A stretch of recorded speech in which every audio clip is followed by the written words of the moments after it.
அடுத்தடுத்து நம்ம south Indian சினிமால டிஃபரெண்ட் ஜானர்ஸ்ல படங்கள் வரப்போகுது. அதுல சயின்ஸ் ஃபிக்ஷன் ஸ்கீலையும் ஃபேண்டசி அட்வென்ச்சர் ஸ்கீலையும் வரப்போற ஒரு 5 படங்கள் இந்த வீடியோல பாத்திரலாம். சினிமா அப்டேட்ஸ்க்கு சேனலை சப்ஸ்கிரைப் பண்ணிக்கோங்க. ஃபர்ஸ்ட் படமா AA22A6. இது ஒரு பெரிய பட்ஜெட் படமா சன் பிக்சர்ஸ் ப்ரொடக்ஷன்ஸ்ல அல்லு அர்ஜுனை வச்சு ஒரு சயின்ஸ் ஃபிக்ஷன் ஆக்ஷன் படமா எடுக்க அட்லி பிளான் போட்டிருக்காரு. ரெண்டாவது படமா காந்தாரா சாப்டர் 1.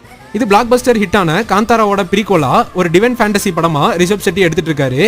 படம் அக்டோபர் 2 பேன் இந்தியாவா ரிலீஸ் ஆக போகுது. மூணாவது படமா லவ் இன்சூரன்ஸ் கம்பெனி. பிரதீப் ஹீரோவா பண்ற இந்த படத்தை டைரக்டர் விக்னேஷ் சிவன் ஒரு சயின்டிபிக் ரொமான்டிக் படமா எடுத்திருக்காரு. படம் வர செப்டம்பர் 18 தியேட்டர்ஸ்ல ரிலீஸ் ஆக போகுது. நாலாவதா மிராய். ஹனுமான் படத்துல ஹீரோவா பார்த்த தேஜா தான் இதுலயும் ஹீரோவா பண்ணியிருக்காரு. இதுவும் ஒரு ஃபேண்டசி அட்வென்ச்சர் படமா செப்டம்பர் 5 பேன் இந்தியாவா தியேட்டர்ஸ்ல ரிலீஸ் ஆகும். அஞ்சாவதா லோகா சாப்டர் 1 சந்திரா. இந்த படத்தை துல்கர் சல்மான் ப்ரொடியூஸ் பண்ணி கல்யாணி பிரியதர்ஷன் ஆக்டிங்ல ஒரு சூப்பர் ஹீரோ படமா ரெடி ஆயிட்டு இருக்கு. இந்த படம் செப்டம்பர் மந்த் ஓணம் டைம்ல ரிலீஸ் ஆக சான்ஸ் இருக்கு. இந்த 5 படங்கள்ல நீங்க வெயிட் பண்ற படத்தை கமெண்ட் பாக்ஸ்ல கமெண்ட் பண்ணிருங்க. பாய்.